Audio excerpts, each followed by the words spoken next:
People love to say that politics is downstream of culture. And that's true, but it's only a half-truth because when society can't pay its rent or afford groceries or keep the lights on, culture doesn't stay poetic and abstract. It gets violent. When people are cornered, they don't debate aesthetics, they loot. They don't argue policy. They turn to whatever numbs their pain. You cannot preach culture first to a man whose kids are hungry. So today we're going to talk about this uncomfortable reality that, yes, culture shapes politics, but material suffering and economic realities also shape culture. And when a nation forgets that, it pays in blood. If Christ is king, how should the Christian consider the kingdoms of this world? What does the Bible teach us about human authority and what it means to love our neighbors and our enemies? Before we render unto Caesar what is Caesar's, let's know what it means to render unto God what is God's. This is the Biblical Anarchy Podcast, the modern prophetic voice against war and empire. Hey everyone, I'm Jacob Winograd, host of the Biblical Anarchy Podcast here at the Libertarian Christian Institute, part of our Christians for Liberty network. And I have a really important topic I want to talk about today. But before we dive into it, please make sure that you like this stream or video wherever you're watching it. And please leave a 5-star review if you're listening on Apple or Spotify. Written reviews especially go a long way towards making sure that people can see these conversations because the algorithms will put this in their feeds. I've been doing a lot of content lately, which is not something I've never done before, but priorities shift and sort of transition according to what's going on in the world sometimes. And I've obviously spent a lot of time on my show talking theology and philosophy and foreign policy and history. And yet I've been diving more into economics lately, and I've been really pushing that Christians, even if they're not necessarily motivated to be political, need to, I'd argue they should be more concerned about politics, but they also really need to be concerned about economics. And I recently did an episode with Jeff Degner from the Mises Institute and Cornerstone University on this, and I'm actually going to be doing a live stream with him again. Actually, by the time this comes out, the live stream will have already happened. But on this idea of the relationship between economics and culture, and it seems to be something that those on the right especially don't like to talk about, and those on the left will sometimes acknowledge, but of course they don't understand, or they have sort of inverted what a good culture looks like. And so today's episode is a segment I did on Larry Sharpe's show. Larry Sharpe is a libertarian. He's currently running for governor in the state of New York. He's actually done this many times. He's someone I've met in real life. He's a very articulate person, also a Christian, very smart, very knowledgeable. And I was on his show along with a friend of mine whose name is Amity, and she's a Catholic Christian libertarian, and Larry's Eastern Orthodox, and I'm, of course, Protestant Reformed. So that was an interesting dynamic. But Larry had us on to talk about this sort of relationship between culture and politics and economics and sort of what the way forward is there. And so I thought that this was a really good segment. And so I wanted to share that with my audience. And then I'll have a link to the full episode because I'm only sharing about half of it. So if you guys want to listen to the other half, you can go back and listen to that. It was a very good episode. And yeah, I'm going to go ahead and transition to Larry. He's going to introduce me and Amity, and then I'll talk to you on the other side. And I have tonight a wonderful group of people that we're going to chat with. She says herself, I'm going to be clear, she puts this in her bio. She is a 2-time internet game show champion. I am only a 1-time champion, so she's actually better than me. The one, the only, Amity Dolby. How are you? Hey, I'm good. How are you, Larry? I'm doing wonderful. I'm glad you joined us. And we also have someone who I don't often say these words together, but I'm going to say them, a Christian, libertarian activist. I don't say that often, but today I do. His name is Jacob Winograd. How are you, sir? Awesome. Glad to be here, Larry. I'm glad to have you here. Absolutely. So we may be grabbing someone else coming up here soon. We may not be. It's okay. We're still cool either way. So I'm going to keep us in this mode so that it's easy for everyone to see us. I wanted to start this with a very specific question. And I think a lot of us kind of have noticed this, particularly now with everyone talking about the shutdowns and healthcare problems coming up here. America has, I think, a big problem. And I think it's around the world, but I'm looking at America. And that is, we have a world where the things that matter most to us, that are necessities, things like housing, healthcare, education, things that are really important, or we think as necessities, are expensive, very expensive. But when it comes to things like cool bags and sneakers and travel, there's Temu and Walmart, and everything in that regard is cheap. We can get a big screen TV or a computer or a cool phone, whatever. That stuff is relatively cheap.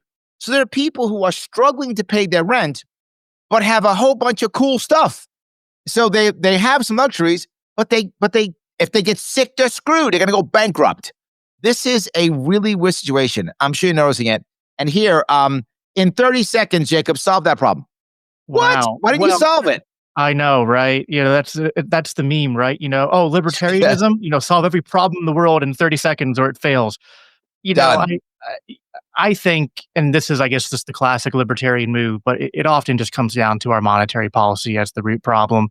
And I'm not saying that if you fix the currency, that it's not an overnight solution, right? There is no instant quick fix, but that's... No. I got to give you pushback on this. Whether we fix our monetary policy or not, it isn't that the dollar is valuable or not valuable. It's what is expensive and what isn't. Even though the dollar isn't much value, you can still get some cool stuff on Temu for nothing. But I'm still going to struggle paying my rent. That's my question. Well, it's not just the value of the dollar in terms of what the monetary policy does. I mean, the monetary policy affects, we have interest rates that are artificially set by the Federal Reserve. This creates all sorts of distortions in terms of where banks and large corporations invest their money, or they gamble with money because there's no consequences for it. So listen, that's kind of like the deeper, like meta level problem. But, one of the issues is that, because you can go, well, why are some things cheap and some expensive? Some of this is economics. Like there's tradable goods versus non-tradable goods. For example, like now the internet's fixing some of this, but like traditionally, there are things like services that you can only get locally, or you can only get locally, right? Like going to the emergency room, for example. Like that's a local service, right? I'm not going to shop, 50 hospitals. I'm not going to shop 50 hospitals in a 50-mile radius when I have to go to the emergency room. Whereas like a TV or a widget or something that I can buy online, that's much different, and that can be shipped from anywhere where people make it. So there's a lot of complexity that goes into why, but a lot of it is also just government subsidy, right? Like our food industry. I know, like I'm a big health nut, and one of my biggest complaints is that the foods that are the healthiest for our bodies are the most expensive, and what's cheap at the supermarkets, if you go to food pantries, what's mostly filled up there is the cheap foods that aren't healthy, that are just a bunch of, it's a lot of calories, but they're nutritionally, empty. So, tell me what you think here. I mean, I think Jacob just said libertarian stuff, which is fine. I like that. Give me some else. Well, I mean, I think inflation is the number one problem.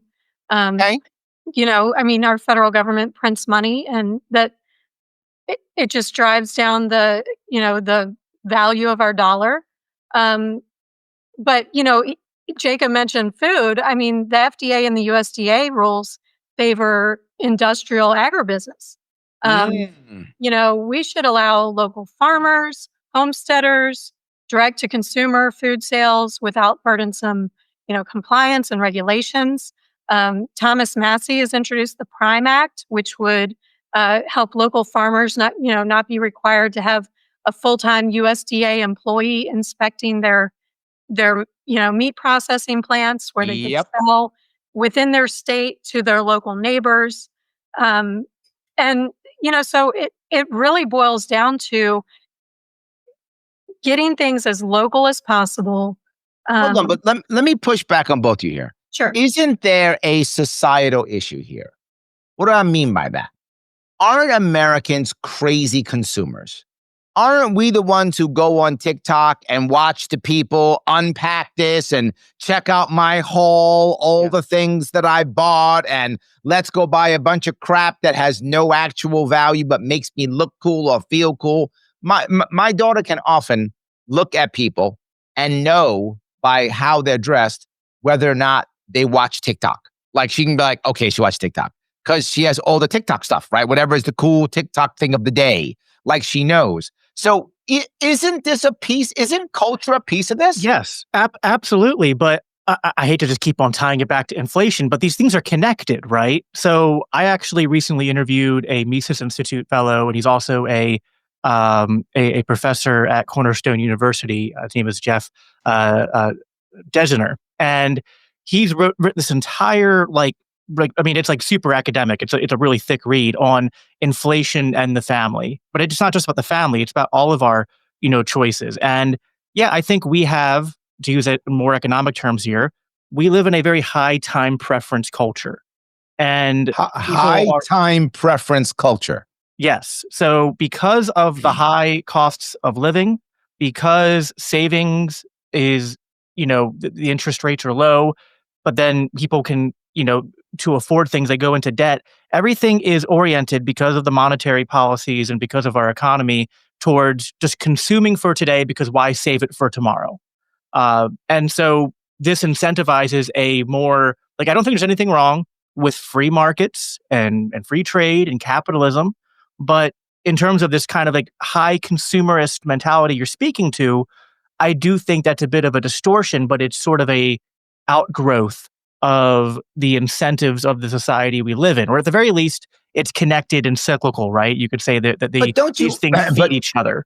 But don't you have to be okay with that credit card debt, right? If you see people, and this is a common thing you'll see on TikTok or Instagram or YouTube Shorts, people saying, "I'm not going to pay my my college debt because the government should pay it," right? And they're done. They don't care. They're not going to pay it. Now they're garnishing their pay, all kind of stuff. They're just ignoring it. So isn't there a cultural aspect to this? So people just go, "I don't care if I'm in debt." Yeah, I have. There's another thing I've seen on online, which is people who are talking proudly about how much debt they have. They're 23 years old and they have $100,000 in debt, or they're 24 years old and they have $90,000 in debt. And it's just like, yeah, whatever. Isn't that also cultural? I think so. My kids are 33 and 26. So, I see a lot of this. I think a lot of it boils down to the cost of living is so high on the things that we need. When I was my daughter's age, I was a homeowner, I was a business owner, I was already a landlord, in my mid-20s. But for her, she feels no hope that she could buy a home at her age. You hit what I was going for. Yeah.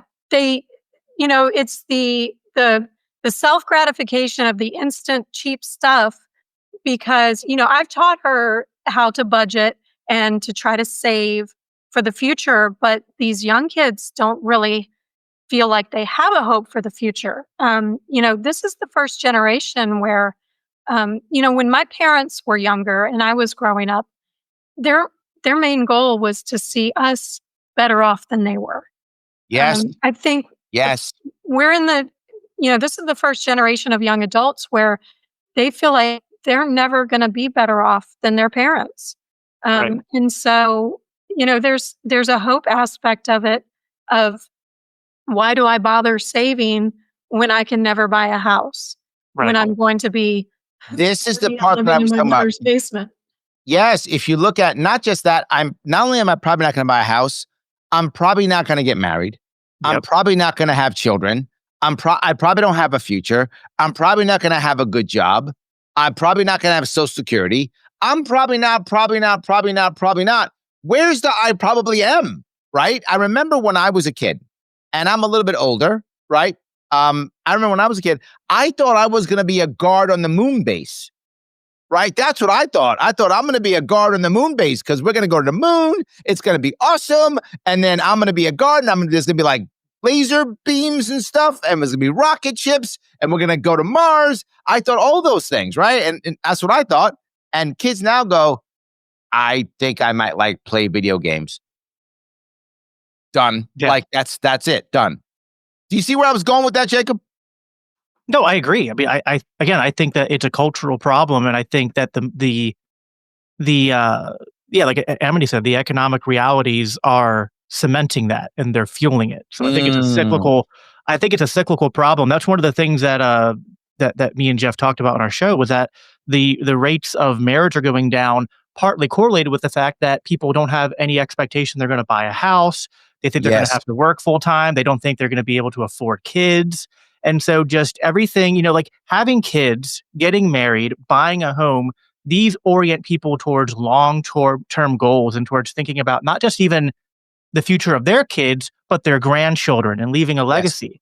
There, when money, because of the inflation culture that we live in, when money is just constantly losing value, there's not even like a economic safeguard to, like, regardless of what like sort of the cultural norms are. Which, listen, I'm a Christian, so obviously I think that beyond just the economy, I think that religion and cultural values, which starts in our homes, of what we teach our kids and what's taught in the churches, I think that plays a role. But we're rolling a rock up a steeper and longer hill because of the inflation society that we live in.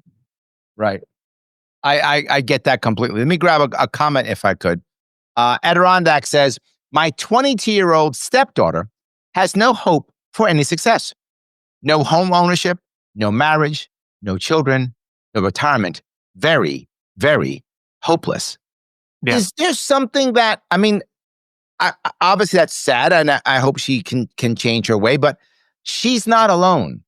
There are lots of people who feel that way, lots of youngsters who feel, why bother? And this is the next piece. Andrew says, Gen Z has been handed a bad deal, economical and societal. We've been raised in the post-moral, post-modern society, and people wonder why we're antisocial. And there's some validity to that too. When people say, why do all these youngsters like socialism? They're lazy, they're greedy. Many of them believe, no, I'm owed because you lied to me. Their answer, they validate their process of give me by, I did what you said. You older people told me if I go to school and get the good grades, that there'll be a great job waiting for me when I get out. There'll be a hot partner ready for me, to marry. I'll have kids. Everything will be awesome. I did it, and there's nothing here. You lied to me, therefore you owe me. And you boomers, we hate you evil boomers. You took all our stuff. Again, how they feel, right? Yeah. And then I can take your money, rich people, because you lied to us. And go ahead. Well, I have a little bit of sympathy for them. And I'm a younger millennial. And before I was a libertarian, I was a democratic socialist, like a Bernie bro. Yep. And I understand kind of what's going on there, because there's this sense in which, in economic terms, there is sort of like productive time. Then there's what's known as leisure time, which doesn't mean being lazy, but just time that we spend with our families, that we spend, just like doing cultural activity, not like productive activity. And we're not robots, right? Like, even though there's this we're not yet. We're right, yeah. But there's just a caricature of libertarians that we think that you should just live to work and make money and be slave to corporations. And no, I think that people need leisure time. They need to spend time with their families and their communities, having fun. We're human beings. We should be working to then have the money and means to enjoy life, not just be working for work. But I think people know that deep down that we shouldn't just have to do nothing but work to survive. And so when they're in a system where it's hey, not only do I have to work full time to survive, but that's not even enough. And I might have to live with a roommate. Yes. And if I want to have kids, this is a tough thing for me and my wife, is even if people have the right preferences, for example, I think it's better to homeschool your children, but that's a sacrifice. That means one parent, one adult, is not in the workforce creating money, earning more income and earning potential that's going to help you to survive. And so there's all these trade-offs that have to be decided by every individual in every household. And what it all comes down to is, people become resentful and say, there's something wrong with this system because we weren't created, we weren't designed to do nothing but work, right? Again, I think working is good, but it's not the end all be all. I mean, even my religion, it says even, God rested, right, on the seventh day. So rest is important, leisure time is important. And people have, even if I think, obviously their solution to just like tax the rich or whatnot doesn't work, but the anger they have is like, I understand it, right? They're right that they're being screwed by the system. Yeah. I mean, just bringing my daughter as an example back into it. She works in the medical field. She's in nursing school, but she works for a hospital while she's in nursing school.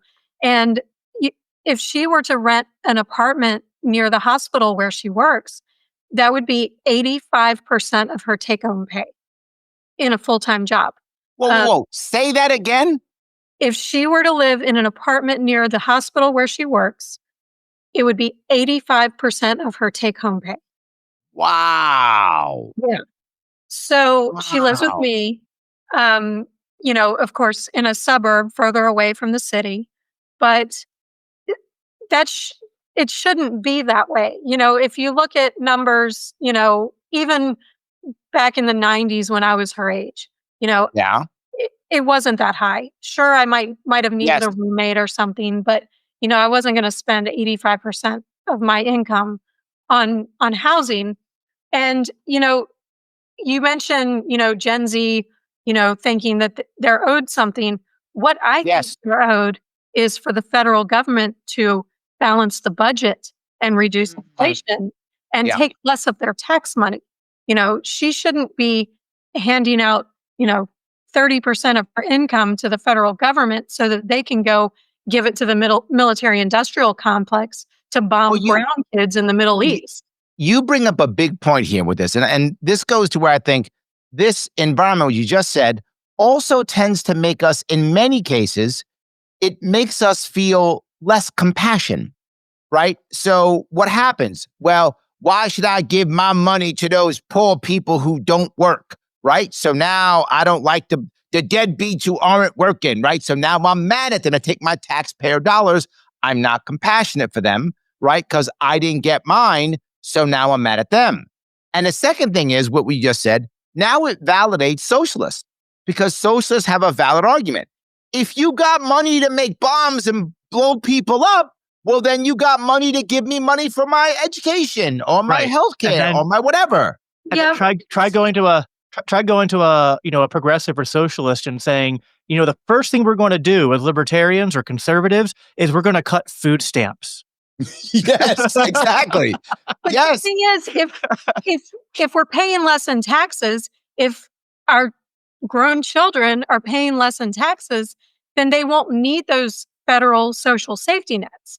Social safety nets should be local and voluntary, rather than massive, inefficient federal programs. So I'm not saying you're wrong, but then how do I get? I'm going back to. I keep pushing back to culture. I know I'm being a jerk on culture, but I am, and I'm doing that because government does affect culture. You're right, but then if you just change government, it doesn't automatically change culture. So if I have a consumer culture, what's going to happen? You give me more taxpayer dollars. My mind still says I don't have to give because government still has programs. That's where my mind is still, right? So then why would I give to charity? That's why I pay my taxes. Why would I go do this? That's why I pay my taxes. I have extra money. I'm going to buy 3 Temu t-shirts versus 2, right? Like I'm just going to go buy more stuff now. I still don't believe that I can get a house anyway. Like that's my mindset hasn't changed, even though the policy has. Well, I think if the social safety nets are not there, like on a federal or state level, then your mind might change into, okay, prices have gone down. Now this, housing is reachable. Then I'll focus, I'll shift focus of my income to there. And also, people like Jacob and me, as being Christian, I'm sure Jacob would agree with me, part of our faith philosophy is to be charitable. If we if we had less of our tax dollars going to the federal government, we would be more charitable to people who are truly in need. The other thing, everything you said is 100% correct. And I'll add on that if, and I know this is, just grant me a little bit of imagination here, right? That if we were to fix the monetary system, right? So we don't have any more Federal Reserve artificially setting interest rates. What will quickly happen is that debt will get a much higher price tag, but savings will have much greater interest attached to them. Oh, right now, part of what's driving this consumeristic mentality, and I agree, the culture is not going to shift overnight, but if the incentives are, well, hold on, if I go into debt and it's, 20, 30, percent interest or whatnot, and even, but savings, I put money in my savings account, instead of 1%, I get 5%, I get 6%. I'm going to tell you a story. Amity, you may remember this. When I was a kid, my first jobs, I was 15 years old. I got one of my first jobs. I got my first paycheck. And my mom said, go get a bank account, right? Put your paycheck in your bank account. I had a check. That's how I got it. There was a direct deposit back then, right? So I go there and to open up an account with my paycheck, they gave me a gift for opening up a savings account. The gift was an electric can opener that I gave my mom. I still remember it, right? They gave me a little electric can opener. It was like you pop it on the can and opens it up. So I gave it to her. That's my gift I got. And I remember seeing, I still remember this, you could get a CD, certificate of deposit, for 2 years. It gave you 10% interest. Unheard of today. Right. Unheard of today. But do that. They gave you a gift if you got a savings account and 10% interest on a CD for 2 years. Insane. Yep. But I didn't mean to interrupt you, but go ahead. But if you buy a house you can't afford, you go into a bunch of credit card debt, in 10 years, that debt is actually less because of the constant inflation. We have it, everything is stacked backwards where you're incentivized to get debt because over time, that's where you're going to be making money in a way, right? This is what led to the 2008 financial crisis. And this is why so many people are just carrying debt, not only because they can't afford to, but because it's just if I max out my credit cards, I can default on them, I can settle them, or I just pay them off over time. And, down the road, even if I still have a bunch of debt, because of just the constant rising of everything, just in terms of that debt compared to, the total money supply and what things cost, it's not imagine, if you had 30 years ago, $300, $500 in credit card debt would have seemed like a lot. Today, that'd be nothing, right? And nothing. So, nothing. $3,000 to $5,000 in credit card debt, you just keep adding. It's whatevs. That. Right. It's whatevs. I completely agree. As you may know, the team at Podsworth Media has been working with me for a long time, producing this show and most of the other shows at the Christians for Liberty Network. And a big part of that has been using the Podsworth app to make our audio sound clean, level, and professional, even when the raw recordings at times can be kind of super sketchy. Like this one you're listening to right now, actually. Believe it or not, this recording was that bad before I ran it through the Podsworth app. And you can hear the full before and after demo for yourself at the link in the description. The app recently got a huge update, and it's better than ever. So good, in fact, that it can take almost any atrocious voice recording and make it sound great. So here's how it works. It removes background noise, whether you got fans or other things going on around you while you're recording. It cuts down on plosives when you don't have a pop filter on, and your P's and B's can just make a really, not very pleasant sound in the microphone. It fixes clipping when your gain is too high, or if you're just like me and you get really animated about something, so you have to yell really loud.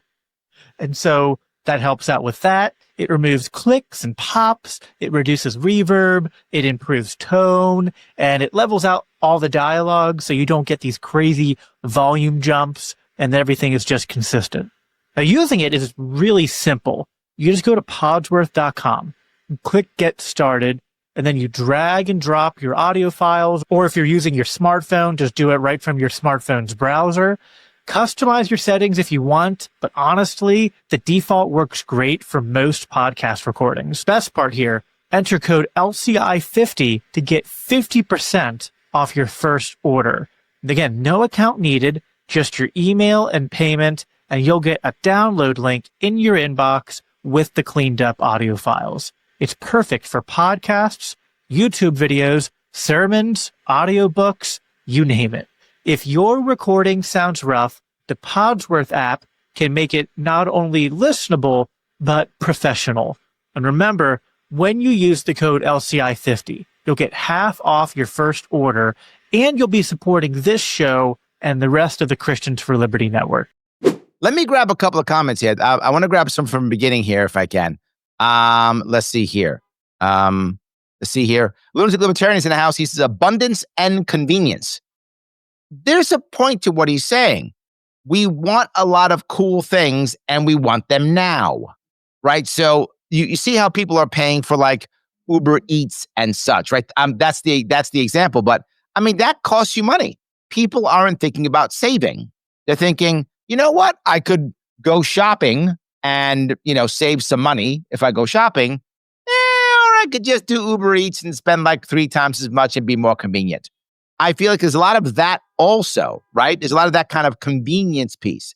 Now, one could argue that's a good thing, that we can have more, to your point, we can have more leisure time, right? I don't have to slave in the kitchen and make the food. I can just go on my app and someone would deliver it to me. And so now I can spend more time, I don't know, watching Netflix or playing video games or whatever is the thing. Or in theory, spending time with my family. Sadly, I'm not with my family. But that's an issue. But let me go one step further with this. This is the idea of opportunities. Would I put up with that? Most people would. Would they put up with a tough environment?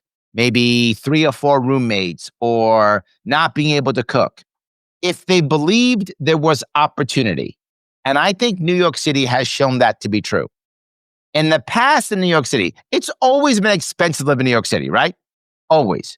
But people did it because there was a real chance at success, right? I would sit here, I would bust my rump, I'd have 2 or 3 roommates, but I know if I worked hard, I could be a big-time banker or a big-time actor or a big-time manufacturer or a big-time marketer or whatever is the big-time thing I wanted to do.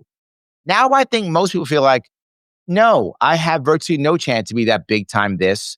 So why the hell do I have 3 roommates? And why am I putting up with this? I went out a little bit off what we're talking about, but I kind of want to bring it all together. I go back to the same thing. I feel almost like that convenience and abundance that Lunatic's talking about, it's a drug. It's a way of self-medicating. It's a way of saying it doesn't matter, so let me just enjoy now. I'm getting that quick dopamine hit because I don't have any serotonin because I have no hope. Yeah. Well, let me... I think what you're saying is very important here, Larry. And so I work for the Libertarian Christian Institute. So we talk on, economics and libertarian philosophy, but of course we're Christians. So we talk about culture too. And I think that like one of the things I want to do is not only convince more people to be Christian, right? To accept Jesus as their savior. But I think then like once you become a Christian, that comes with a certain set of values. And one of those values is not just kind of like drugging yourself with convenience and abundance and things like that. But then when people go, all right, you know what? That's right. Because the Bible says be fruitful and multiply, because it says that we're supposed to, live our lives as living sacrifices like Christ did for the church. We have to do that for those around us, for our families. Oh, wow. This is really hard. Why is it so hard? So then that's when you tie in the, hey, if you care about the culture and you care about making it easier to shift the culture in a way where we're not just kind of, like it feels like right now that everyone likes to use 1984 as sort of like their favorite dystopian future. I think we're much more on the track to Brave New World kind of dystopian future. I'm with you. Yes, where everyone is just like, we're just constantly drugged and just in a stupor and just like, drowned with this abundance and convenience and dopamine seeking. to where, we're not even paying attention to what's around us, and we lose the sort of like the important things that even if you're not a Christian, hopefully you value things that are part of this, kind of like Western culture we live in, like individuality and personal responsibility, and all that stuff is at stake, I think. And so yeah, I think I appreciate your insistence on bringing it back on culture, and I think that there is a validity to it, to what we're all saying, because I think it's not either or, it's both and. We have to fight to make culture better, which is going to lead to like realizing we have to also fix these economic and political structures, which are again, barriers to that. Absolutely. I totally agree. And as far as culture goes, it starts in the home. It starts in, with the individual. One of my favorite quotes from one of my favorite saints, Mother Teresa, says, don't wait for leaders, do it one-on-one, to person. So, we have to teach people where they are. We have to reach our young people, and then, use the greater social media to reach people with culture. I don't think we should look to political leaders, for sure, to I guess, teach our young people, what the best option is. I don't want, our young adults to think that, socialism is the way because, big daddy government's going to come in and save them, No, I feel like most people who support socialism, and maybe I'm wrong on this, but this is my feeling, most of them don't even understand how or why it works. They just hear that it's an answer that someone's telling them. Yeah. Right. Well, they're giving them, here's an answer. And they're like, oh, okay, yeah, that sounds great. What, I get free buses?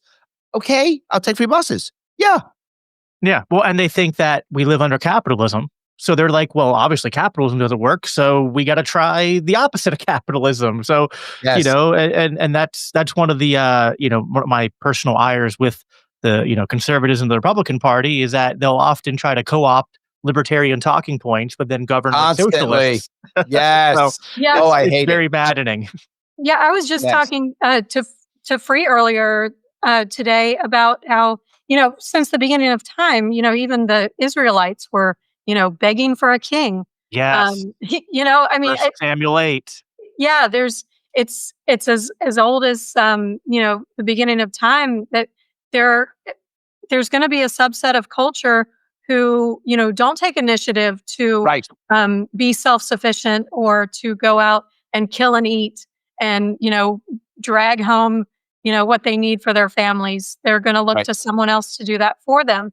And so I think it takes leaders, not necessarily in government, but leaders in our local communities to step up, and in our families, who can teach the next generation that they can be self-sufficient and they don't need a king or a leader or a government. I'm going to go to what you just said here, and this is important. I don't think it's necessarily even just leaders. You said in the home. And often I bring this up when people get mad at people who aren't doing what you just said. And I say, if you come to my event, you talk to me, whatever, you probably think a certain way, right? Odds are you do. And what I would say is ask yourself, someone on this show listening right now, someone watching, any of your friends or family, imagine, if you would, when you grew up as a kid, you never saw your mother or father go off to work. You never saw it. It was not a thing. You never saw your mother or father go off to work ever. It wasn't a thing. You never saw it.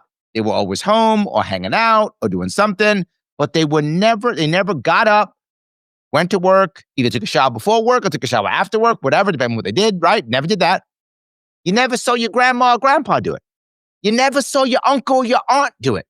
You saw it on TV, right? Or you saw it in a movie or something. So that's like what other people do, but you don't do that. If you grew up that way, you'd be a different person right now. And that's my point. I don't think we have to teach. I think we have to be examples, right? I think we have to be examples. Well, Amity brought up the biblical passage, 1 Samuel 8. And what's so funny is that like it's not just, this isn't like us reading something into the text there, by the way. It literally says that they went to the prophet Samuel and says, like, give us a king so that we will be like all the other nations, that he will fight our battles for us and he will solve our problems for us. And Samuel then goes on this long warning from God saying, if you get a king, he's going to take the best of your livestock, the best of your harvests, and he's going to give them to himself. He's going to take your sons to fight on the front lines of his wars, your daughters to serve his courts and to be his perfumers and his bakers, and you will be his slaves. This is how he ends it. But then you contrast that with then when Jesus comes in the New Testament, and he is a king who says that to be the greatest is to be the least. And he models this by serving even his apostles by washing their feet and teaching them that this is the way to lead.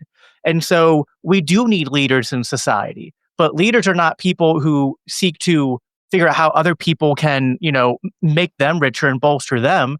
And I think even sometimes we as libertarians, sometimes with good intentions, we can look to our thought leaders like, Dave Smith or Spike Cohen or Larry Sharpe, and think like, man, if we can just get Larry, into the governorship in New York State, then all our problems will be solved. Right. But no, it's all of us. All of us have to be leaders in our homes, in our churches, in our communities. And like, we don't have to wait as libertarians. What I want to do here is the reason why I'm giving some pushback on the word you both use, which is leader, is a lot of people don't want to be leaders. They don't want the responsibility. I know I do leadership training and coaching for a living. They don't want to do it. And what I say again, you don't have to be a leader. Some people will naturally lead. What you have to be is an example. I didn't need my mom or dad to be great leaders. I just need to see them go off and hustle, even if they're not great leaders. I hope your moms and dads are great leaders, but they're not all going to be, because we aren't all great leaders. So some of the moms and dads are not going to be great leaders. But if they are the right example, that's good enough. We'll find some leaders, but we need us to be examples. That to me is a critical difference. And that doesn't make somebody run away. People will run away from leadership because that's now responsibility of others. But example is responsibility for yourself. Well, I think we should define terms then, because like Jacob said, in the New Testament, Jesus was a servant, and he is our King of Kings and Lord of Lords.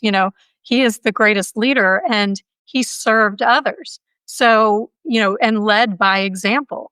He showed us how to live. So I think leader and example is, kind of synonymous. Yes. In what you're saying, yes. It's a connotation versus a denotation, right? What you're saying is true, but we feel differently about it. Sure. Right? And I think that also matters.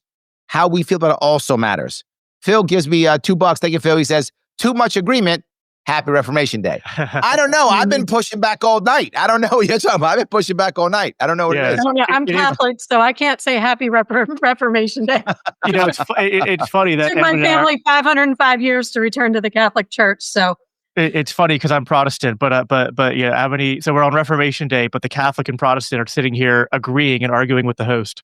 and I'm by the way Eastern Orthodox, so I got you all beat. Oh, so I got you all beat. That's all I'm saying. So yeah, not that I'm saying I'm better than you, but I'm better than you. That's all I'm saying. No big deal. That's all. So yes. All right. Let me grab a couple of these here. I have so many of these. Lunatic goes on to say we have a deficit of skill sets among the common human. Not enough producers, too many consumers. This is a piece I worry about also. I tell this story often as I'm raising my daughters. And my daughters are looking online, playing video games, whatever, all those things.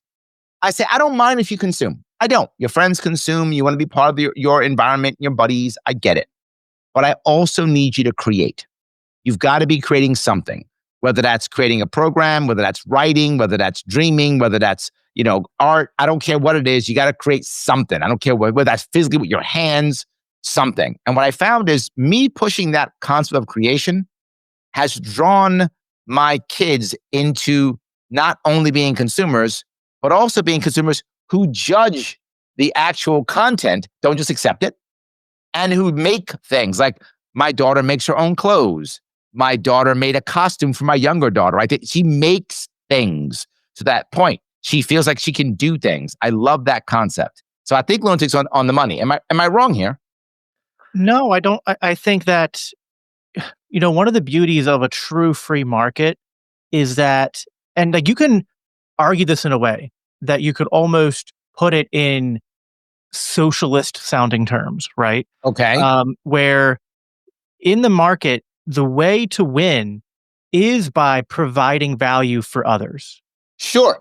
Right. And so now, to the extent to which we don't have a market, there are people who are able to get rich. And I think this is, un-libertarian and un-Christ-like even, who get rich not through providing value to others, but through gaming the system, exploiting the system.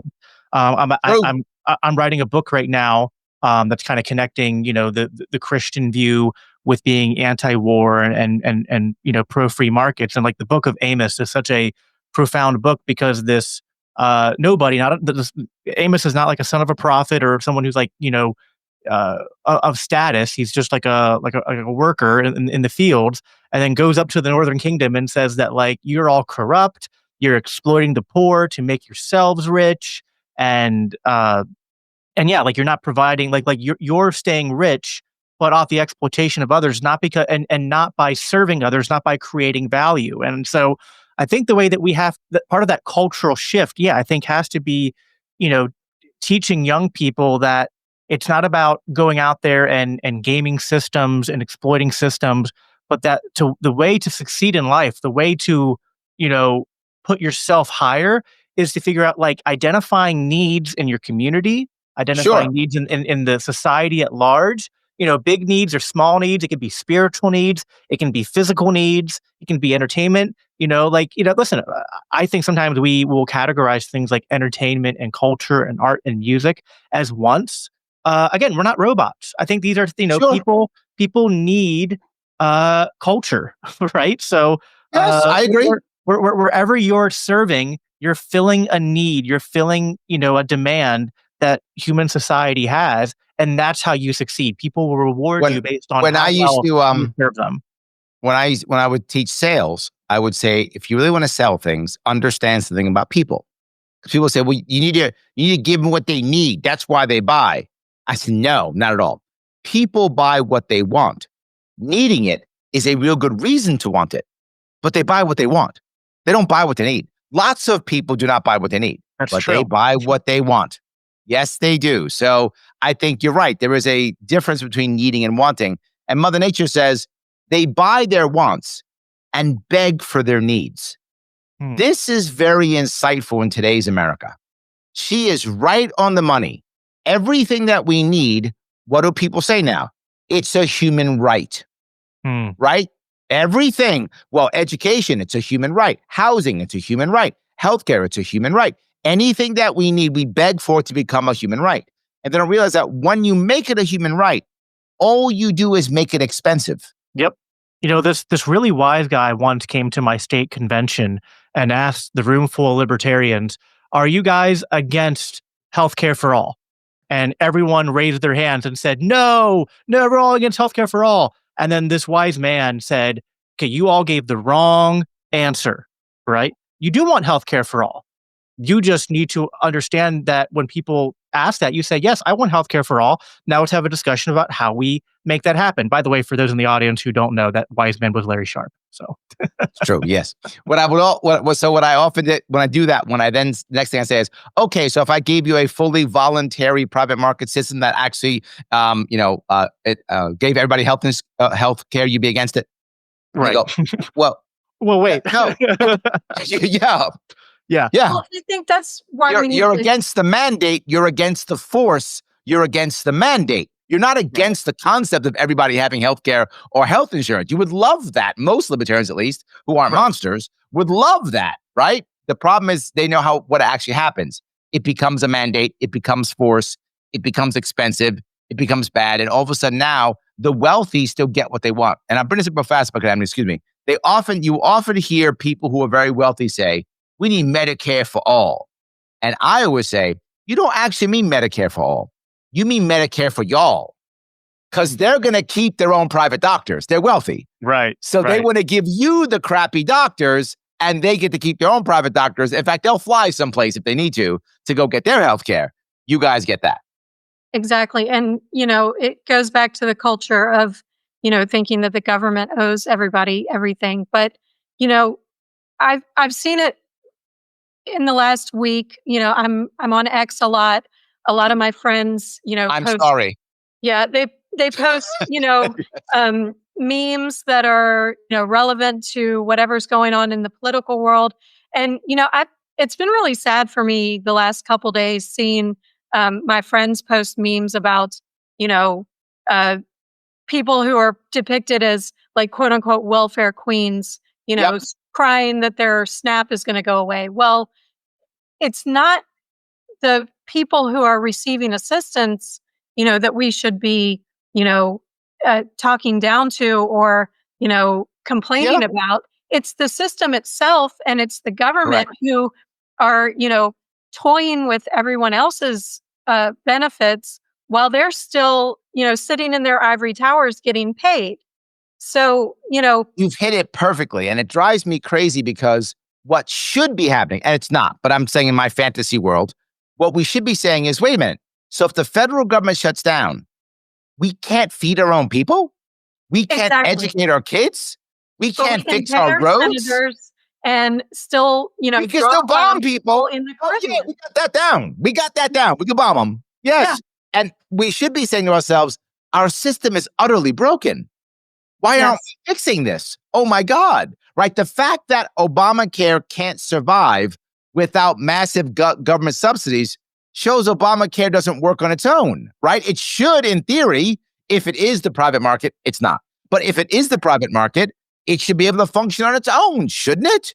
But it's the Affordable Care Act, Larry. So, I mean, what, are you against affordable health care? Like, what's wrong with you? I'm a bad guy. It's true. Yes, it's true. Yes. But Amity, you're totally right. It drives me crazy that we're attacking these people and we should be trying to fix the system itself. This should be a wake-up call for us that we have to fix the system. It is broken. I guess it's the Hodeman. I'm not sure if that's how we say it. The Hodeman. The Hodeman says housing costs like 10 times what it should. Groceries are double market value. And medicine can be up to tens of thousands times actual cost. Going after SNAP is so wicked when we've broken their legs. Amen. It's a valid piece. And the only good part is if we learn our lesson. If we don't, it's just more. This goes back to my earlier point. Because we have this horrible left-right paradigm, it becomes okay to be cruel because the other side is wicked. And if the other side is wicked and evil, well, we got to do whatever we can to stop the wicked and evil people, right? So if I'm a Democrat or I lean left, all the Republicans are wicked and evil. If I'm more right-leaning, all the Republicans and conservatives are all wicked and evil. So if they're wicked and evil, well, can't I do whatever it takes to stop evil so I can be now wicked and evil myself, right? I validate my bad behavior. And I think, the Hodeman, what you're talking about is we meaning as Americans right now, we are validating bad behavior because the other side is wicked. The Democrats will teach these Republicans, the Republicans teach these Democrats, and the people who are struggling will suffer. But what are you going to do? We got to get the evil people. Well, and I think, this might be my least libertarian take, but, I'd rather, if we don't live in a utopia, so we can't just fix everything and make everything, Ancapistan all at once. So I would rather, continue to feed those who are dependent on, the government system and provide them with their Medicaid until we cut out every other evil, because feeding someone while, it should be a self-sufficient or a local voluntary thing, it's not going to happen overnight. Keep those programs in place while we slash the military-industrial complex, while we stop turning Gaza into a parking lot, while we stop, bombing boats in the middle of the Caribbean. While we stop playing favorites and creating monopolies and corporations, with crony capitalism, because, our governments play favorites with their friends. We need to address those issues before we start taking people's SNAP away. Yeah. But doesn't someone then say, isn't the argument, well, look, at the moment, I can't stop the bombing, but I can stop SNAP. So shouldn't I take whatever I can get? Isn't that what a libertarian is going to tell you? Isn't that going to be their argument? It's short-sighted. So why can't we stop the bombing? Well, that too, but it's also short-sighted because if you just take away the SNAP and you haven't fixed the underlying problems in the economy of overregulation, of crony capitalism, the monetary policy, then you are just breaking people's legs and then leaving them to die. That's what you're doing. And I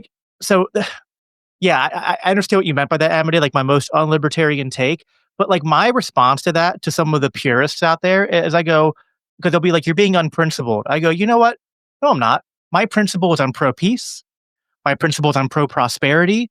I am pro-human beings. I love my neighbor, right? So I cannot be loving my neighbor and be pro-peace and pro-prosperity by saying, well, I'm going to give up on trying to end the wars, right? I'm going to say, because of my libertarian principles, what I'm going to advocate for is that, I can't fix any of the systemic problems, but, the imperfect solution that's at least keeping people like alive with all this crap that we don't like, I'm going to cut that, right? That tells people that my principles, that libertarians or that Christians, that we don't care about people. And that's not principled at all.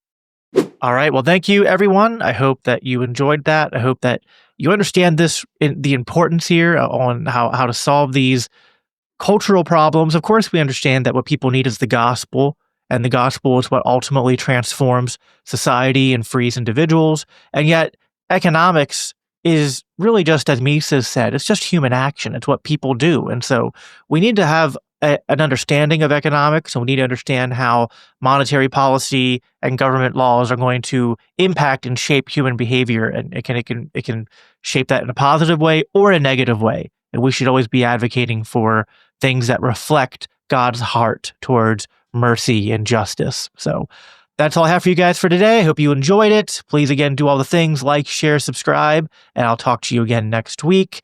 As always, conclude by saying, live at peace, live for Christ. Take care.